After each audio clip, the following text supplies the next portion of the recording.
त्रेता वाले ब्रह्मर्षि वाल्मीकि और द्वापर वाले स्वपच वाल्मीकि।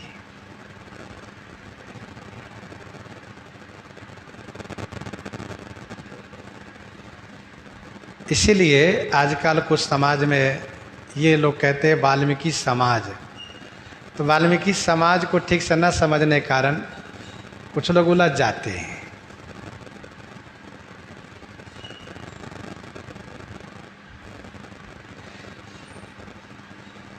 श्री वाल्मीकि जी को स्मरण करते हुए स्वामी श्री प्रियादास जी कहते हैं, जन्म पुनि जन्म को न मेरो कछु सोच आहो, संत पद कंज रेणु शीस पर धारिये, जन्म पुनि जन्म को न मेरो कछु सोच आहो।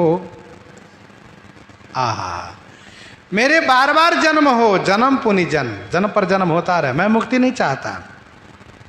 क्यों? कहा जब जब जन्म हो तब तब मुझे संतों के गुणगान करने का अवसर प्राप्त हो।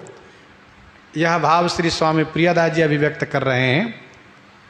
संत पद कंज रेणु शीस पर धारिये, संत के पद कंज, संत के चरण कमल के रेणु माने धूल को शीस पर धारिये, सिर पर हम धारण करें।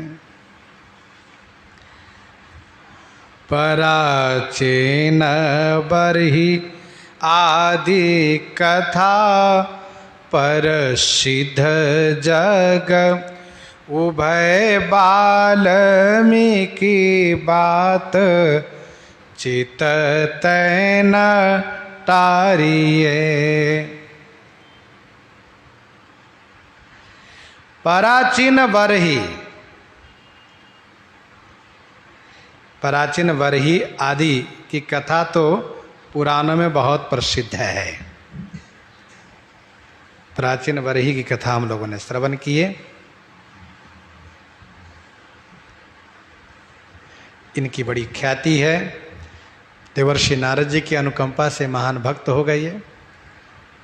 उभय वाल्मीकि, दो वाल्मीकि हैं, बात चित्ते न टारिये, इनकी बात को चित्त से नहीं टालना चाहिए। भय भील संग भील ऋषि संग, ऋषि भय भय राम दर्शन, लीला विस्तारिये, भय भील संग भील। भील लोगों के संग में भील बन गए थे और ऋषि के संग होने से फिर ऋषि हो गए। श्री राम जी का दर्शन जीवन में किए और श्री राम लीला का, श्री रामचरित का विस्तार किए। जिन्हें जग गाए किहूँ सके न अघाए, जिस श्री रामचरित को गा करके जगत में कोई अघा नहीं सके, कोई तृप्त नहीं हुए। किसी ने नहीं कहा कि श्री रामचरित से हम अघा गए। भगवान शिव के सामने भगवती पार्वती जी ने कहा, रामचरित जे सुनत अघाही, रस सीख जाना तिन्ह नाही।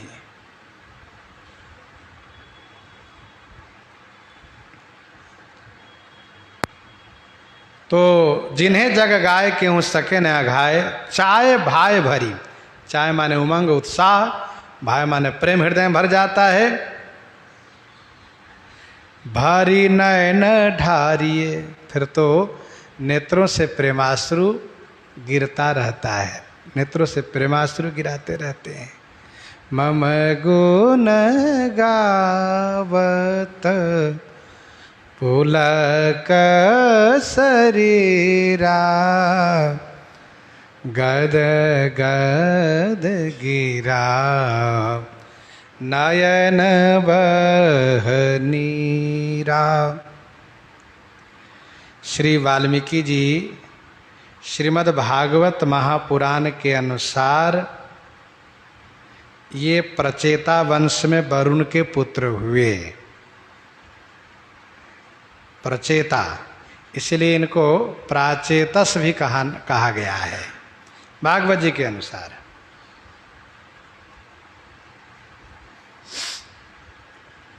तथा स्कंद पुराण के अनुसार, स्कंद पुराण वैशाख महात्म्य में लिखा है कि ये व्याध थे, बधिक थे वाल्मीकि जी पूर्व जन्म में। गर्मी का समय था, ऊपर सूर्य तप रहे थे, नीचे भूमि तप रही थी। उसी बीच इन्होंने शंख नाम के मुनि जो थे उनके जूता और छाता को छीन लिए। वे बेचारे तपती हुई धूप से और संतपी हुई भूमि से बड़े परेशान होने लगे, बहुत क्लेशित होने लगे। ऊपर से सूर्य का ताप, नीचे से भूमि का ताप, बहुत उद्विग्न हुए। भगवत प्रेरणा से उसके अंदर में ऐसी प्रेरणा हुई, दया आई, अरे इस मुनि के जूता छाता लौटा देना चाहिए। तो लौटा दिया। कहा लो बाबा जी, ले लिए। तो उन्होंने आशीर्वाद दिया। उन्होंने आशीर्वाद दिया कि तुम भगवान का नाम लेते रहो, वैशाख के महात्म सुनते रहो और धर्मोचित जीवन जियो, तो अगले बार तुम्हारा जन्म ऋषि कुल में होगा और तुम वाल्मीकि ऋषि बन जाओगे। ऐसा उन्होंने कहा शंख मुनि ने।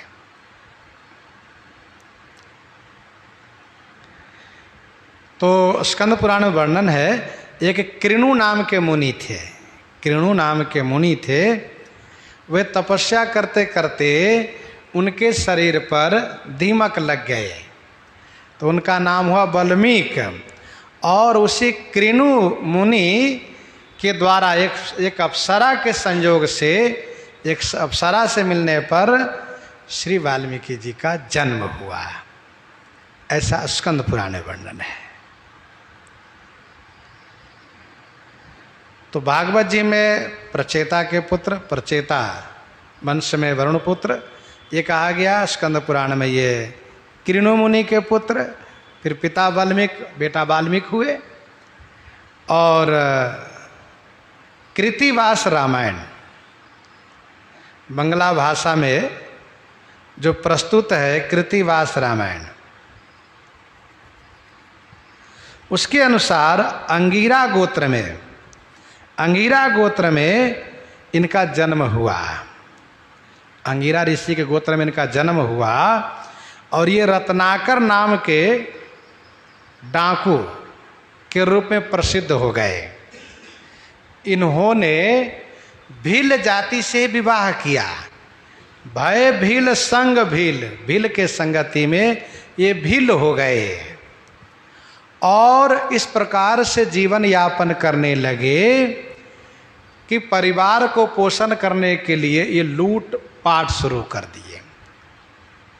रत्नाकर, कृतिवास रामायण के अनुसार ये रत्नाकर नाम के डाकू है। अंगिरा ऋषि गोत्र में जन्म होने के नाते हैं तो ब्राह्मण परिवार से, लेकिन संगति इनके भील से हो गई। इनका विवाह भी भील में ही हुआ और वहीं ये पाप में प्रवृत्त हो गए। बहुत बच्चे हो गए, परिवार बड़ा रहा, पोषण करने के लिए ये लूटना शुरू किए। ये रास्ते में घात लगा के बैठते थे, जो भी कोई आवे उसको बड़ी निर्ममता के साथ मार देते थे। जो कुछ मिले उसे छीन करके परिवार को दिया करते थे। यही क्रम इसका चलता था, ये स्थिति थी इसकी। फिर इसके बाद इसने ऐसे पाप किए, कृतिवास रामायण के अनुसार केवल जनेऊधारी को इतना मारा कि 7.5 बैलगाड़ी जनेऊ ढेर लग गया। जनेऊ धारू को इतना मारा तो औरों को पता नहीं कितना मारा हो।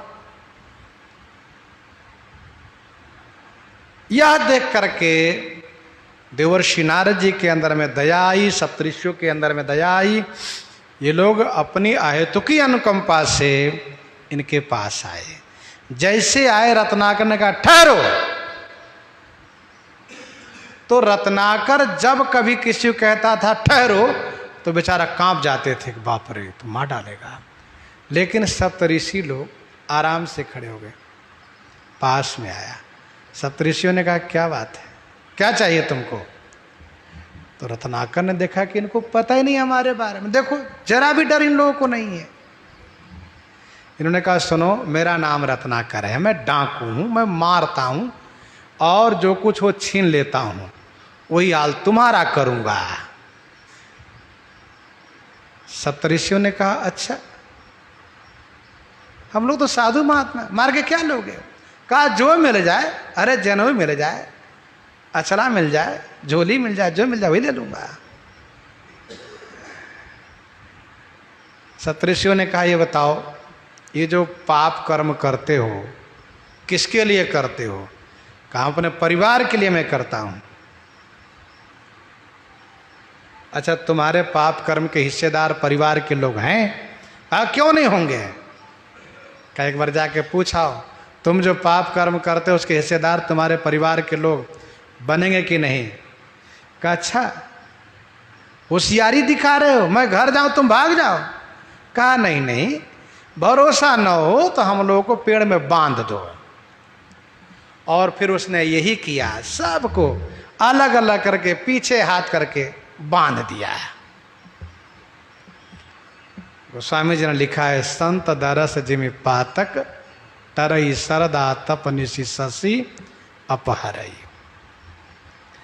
जब द्रवई दीन दयालु राघव साधु संगति पाइए, जय दरस परस समागमादिक पाप राशि नसाइए, पाप राशि नसाइए।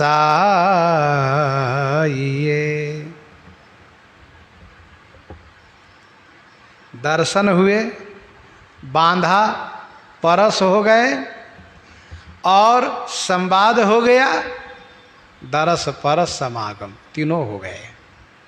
अब इसके पाप राशि समाप्त हुए धीरे धीरे। गए घर में, एक एक करके अपने लड़के बच्चे पत्नी सबसे पूछा, परिवार वालों से, क्यों हम जो कर्म करके धन लाते हैं इस कर्म के हिस्सेदार आप लोग हो या नहीं? कहा हम लोग क्यों रहेंगे? लड़के ने कहा आप हमारे बाप हो, चाहे जैसे कर्म करे लगा, हम तो खिलाना पोषण करना आपका धर्म है, हम कर्म के हिस्सेदार क्यों बनेंगे? पत्नी ने भी यही जवाब दिया, सबने यही कहा परिवार के लोगों ने। तब इसकी आंखें भर आई, अच्छा तो हम चाहे जैसे धन कमा के लावें, लेकिन हमारे पाप कर्म के हिस्सेदार आप लोग कोई नहीं रहो? कहा नहीं।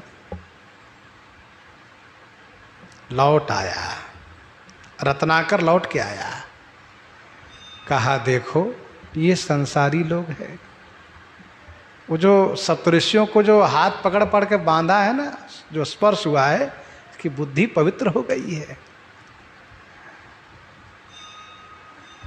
मन में बड़ा पश्चाताप हुआ, खेद हुआ, वाह भाई वाह, तो सब केवल धन के ही प्रेमी हो, हमारे पाप कर्म के प्रेमी हिस्सेदार कोई नहीं हो। आए लौट करके सबके हाथ खोल दिए, हाथ जोड़ लिए, रोने लगे, महाराज हम आपके शरणागत हैं। आज हमें इस बात को बोध हुआ कि संसार में सब स्वार्थी है, सब मतलब की यारी है, कोई सच्चे साथी नहीं है। आप हमारा कल्याण कर दीजिए, चाहे जैसे बने। जीवन तो बड़ा पापमय ही है, बहुत बुरे कर्म किए हैं, हिंसामय मेरा जीवन रहा है, मुझे उद्धार कर दीजिए। सप्तऋषि आपस में विचार करने लगे इनके लिए क्या करना चाहिए, क्या कहना चाहिए। तो सप्तऋषि ने कहा अच्छा राम बोलो, तो राम उनसे उच्चारण ही न हो, क्योंकि वो जीवन भर यही अभ्यास किए, मरा मरा मरा, सपने में भी मरा, जागने में भी मरा, जिसको मारे वो तड़पे तो कहे मरा मरा, ये भी मरा, जो दिखाई दे मरा, जो भी इधर आया मरा। तो मरा मरा मरा मरा ही का इसके मन में बैठा हुआ था। तब उन्होंने कहा अच्छा ये काम करो, तू मरा मरा ही करो, पर कब तक, जब तक हम ना आवे तब तक तू मरा मरा ही करता रहना। कहा ठीक है। उल्टा नाम जपत जग जाना, वाल्मीकि भय ब्रह्म समाना, राम बिहाई मरा जपते बिगरी सुधरी कवि कोकिल हो की, राम ही ते गज की गनिका की अजा मिल की, चली गए चल चूकी, राम बिहाई मरा जपते। वो मरा मरा जाप किए, जाप करते करते करते इसे लीन हो गए कि उनके शरीर में दीमक हो गया। इसके बाद बहुत काल के बाद सप्तऋषि आए, कमंडल के जल से अभिसिंचित किए, उस मट्टी से निकले, तब इन्होंने इनका नाम रखा वाल्मीकि, क्योंकि अब तुम्हारा जन्म इस वाल्मीकि से हुआ, वाल्मीकि हुआ।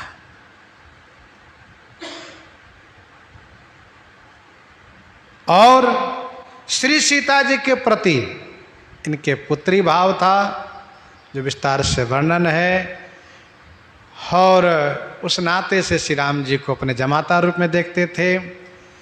और एक दिन इनका हृदय इतना कोमल हो चुका था, कहाँ इतना निर्दयी कठोर हृदय, मारा मरा, लेकिन नाम के प्रभाव से इतना हृदय नाजुक कोमल बन गया कि किसी कष्ट देखा नहीं जाता था। एक बार की बात है, श्री भरद्वाज जी नाम के शिष्य श्री भरद्वाज जी के साथ तमसा नदी के तट पर आए, तो उन्होंने एक घटना को देखा। एक बधिक ने क्रौंच के जोरे पर प्रहार कर दिया।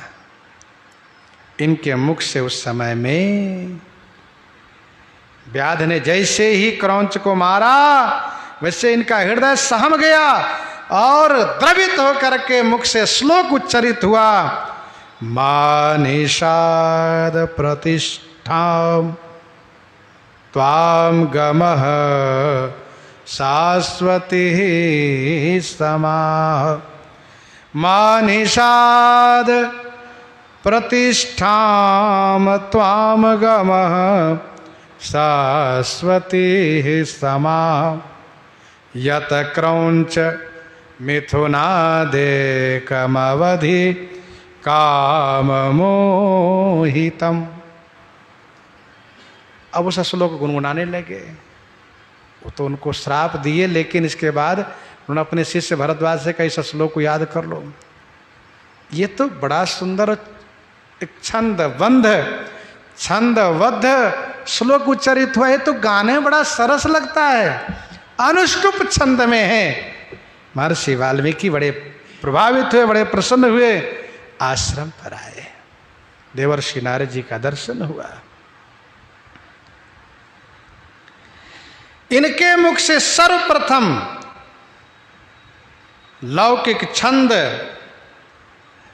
जब प्रकट हुआ, लोक में यह छंद प्रकट हुआ, इसीलिए श्री वाल्मीकि जी आदि कवि कहे गए।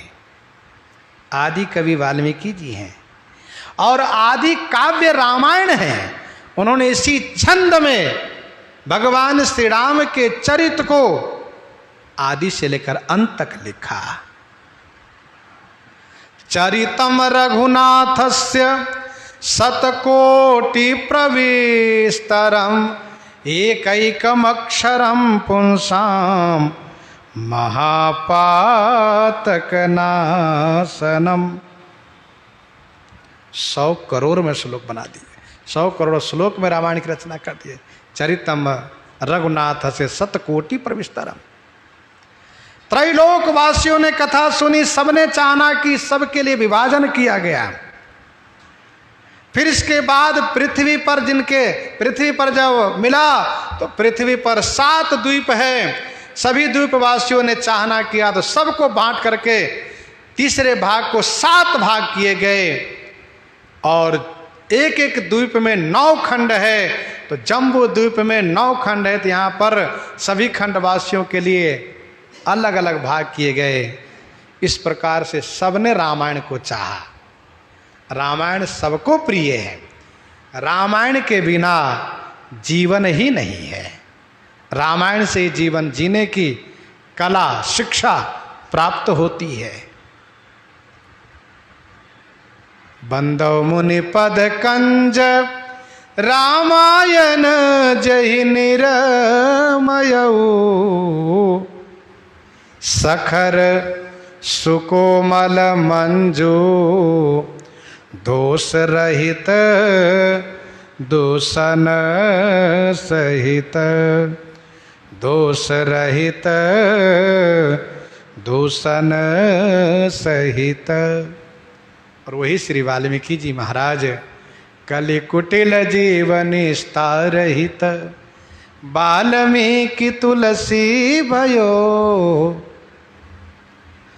श्री तुलसीदास जी के रूप में आए और उन्होंने भगवान शिव द्वारा रचित श्री राम कथा को भाषा में परोस करके हम सबके सामने रखा, जो हम सब श्रीमद् रामचरितमानस जी के द्वारा जीवन को धन्य कर रहे हैं। इन्हीं के साथ आज सीताराम सीताराम।